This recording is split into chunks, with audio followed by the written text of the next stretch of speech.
Ketika para MC wedding berkumpul, terbentuklah Hipapi Indonesia. Selamat datang di Ngobrol Setitik bareng pengurus DPP Hipapi Indonesia yang disponsori oleh Di Balik Karya Studio, Authentic House, dan Saka Coffee. Bersama saya, Bovit Halim.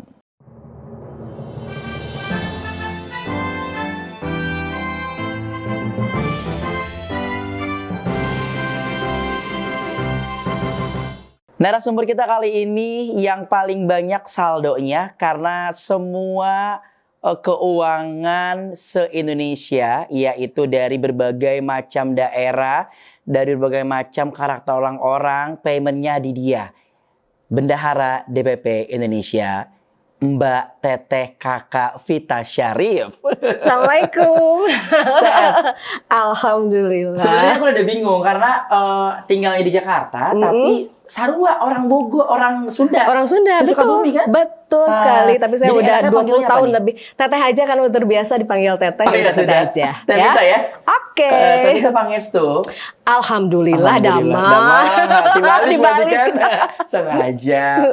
Masih hafal apa enggak nih sapaan orang-orang Sunda gitu ya? Jelas masih. Insya Allah bahasa Sunda masih bisa. Tapi kalau halus kayaknya mundur.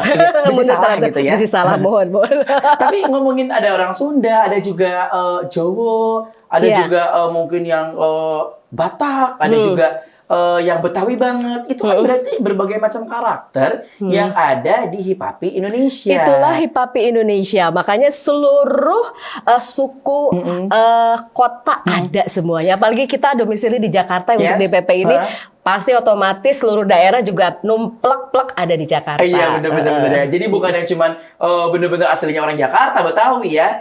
Karena yang penting dia stay-nya di Jakarta, domisili di Jakarta, masuklah Hipapi DKI Jakarta. Ya, betul sekali. Tapi karakter yang akan dibahas ini bukan karakter dia sifatnya seperti apa, nge-MC-nya seperti apa, tapi karakter bagaimana mereka menyikapi uang pembayaran. Wah, itu kayaknya nih kalau bisa dibilang saya ini peran antagonis di Hipapi. Nah, betul kan? Tapi lebih kebaikan ya. Tapi nggak pernah tertulis ke aku. Karena tepat waktu. Ya betul. Terkecuali untuk yang tepat waktu kita nggak antagonis. Nggak juga sih, nggak. Tapi Tevita, setiap orang itu kan punya history dan startnya yang berbeda-beda. Kalau boleh tahu, Tevita ini start menjadi seorang MC, gimana ceritanya? Oke, Bovit, sebenarnya basic saya ini bukan MC. Basic saya ini sebenarnya awalnya itu dari singer. Oh, cuma yang dua dong? Iya, do, re, mi, fa, sol, la, si, do. Oke. Tapi kalau dari singer menjadi MC, sebenarnya sudah punya satu modal yang utama. Iya. Vokalnya udah enak berarti vokal, kan? Ya modalnya vokal mungkin ya. Public speaking dan lain-lain, itu cuma tambah-tambahan. Tambahan, belajar lagi gitu kan. Kenapa saya beralih ke MC? Dan akhirnya memutuskan menjadi MC pada tahun? Saya lupa tepatnya. Saya paling susah nginget-nginget tahun itu tahun berapa. Tapi yang paling saya ingat saat itu di saat saya mulai hamil. Iya, itu sebenarnya ya startnya itu. Di saat saya mulai hamil, sepertinya saya harus berhenti nih dari dunia nyanyi-nyanyi ini kayaknya ya. Kayaknya emang sudah waktunya, umur juga kan. Biasanya kalau saya berpikirnya waktu itu kalau untuk jadi singer itu ada batasan umurnya. Tapi kalau untuk MC, kalau saya lihat, wah ini kayaknya sampai sepuh pun masih tetap eksis kayaknya. Apalagi ya. MC di pernikahan ya? Iya, betul sekali.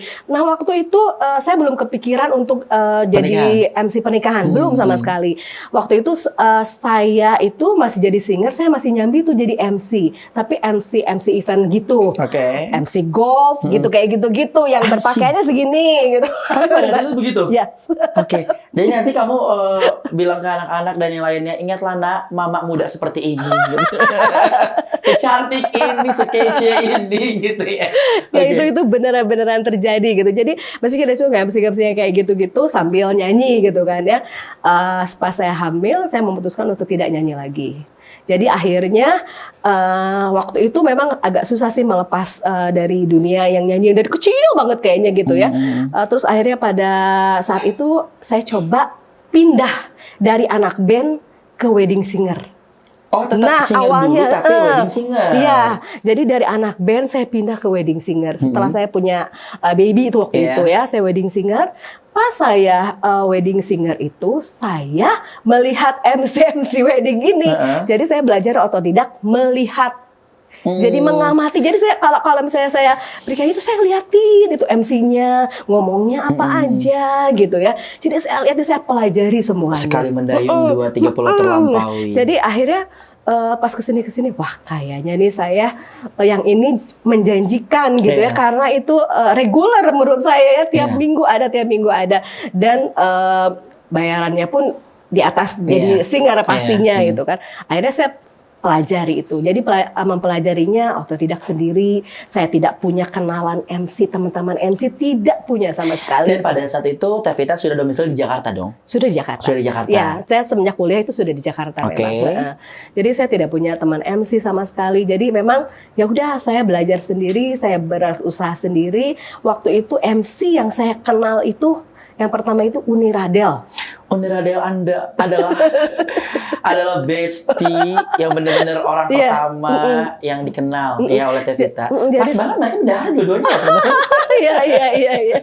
Jadi saat saya nyanyi Uni Radel itu MC-nya. Jadi saya belajar juga sih sebenarnya dari Uni Radel gitu ya. Oh gitu. Jadi lama-lama ya udah saya coba deh, saya karena hampir tiap minggu gitu ya saya lihat, akhirnya saya belajar karena saya memang sudah nge-MC di acara event, cuman wedding aja yang belum pernah. Akhirnya saya terjun ke wedding. Berarti mulai di event lalu ke wedding, itu pas di wedding langsung masuk Hipapika atau gimana? Enggak, tentu saja tidak ya gitu. Tentu saja tidak. Jadi nomor anggotanya berapa? Sebenarnya saya Hipapi awal, tapi waktu itu nomor berapa? 052. 52 masih di awal, iya.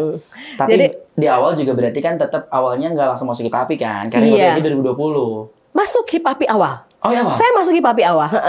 Itu pun yang mengajak ya Uni Radel itu.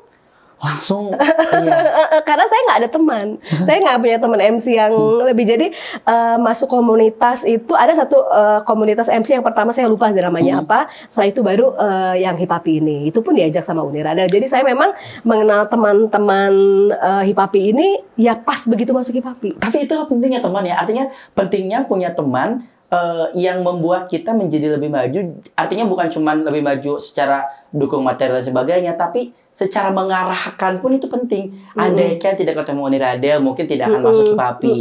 Padahal kan Hipapi ini adalah suatu wadah yang bisa membuat kamu bisa menjadi upgrade skill-nya, lalu juga nambah value. Cuma kalau nggak ketemu Uni Radel kan, jadi semuanya seperti Allah diberikan jalan. Iya, betul sekali. Dari wedding singer, kenal Uni Radel, masuk ke Hipapi.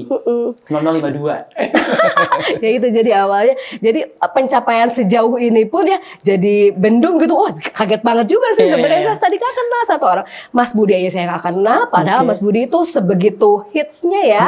Haris Nujo yang hits saya nggak kenal.